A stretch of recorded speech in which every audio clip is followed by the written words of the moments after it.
wika nagkakaisa. Sa bawat wikang katutubo na ngayon unti-unting linilimot, may tinig ng ninuno na pilit pa rin sumisigaw, sumusubok.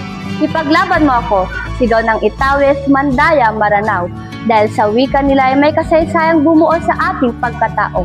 Pilipino, ang ating pambansang dila, ngunit ito'y hindi dapat maging hadlang sa iba, sapagkat sa puso ng ating pagkabansa, katutubong wika'y haligi ng ating pagkakaisa. Ano ang halaga ng pag-unlad kung kaluluwa'y mawawala, kung ang dila ng bayan ay tuluyang maglalaho? Hindi ba't sa batsetang bayan, kalayaan, dangal, ay may dugong dumilig sa ating wikang mahal? Panahon na upang tayo magising na sa pagpapanday ng bayang maunlad at magiting. Kailangan ang wika, Filipino man o katutubo, na siyang ugat ng puso't diwang Pilipino.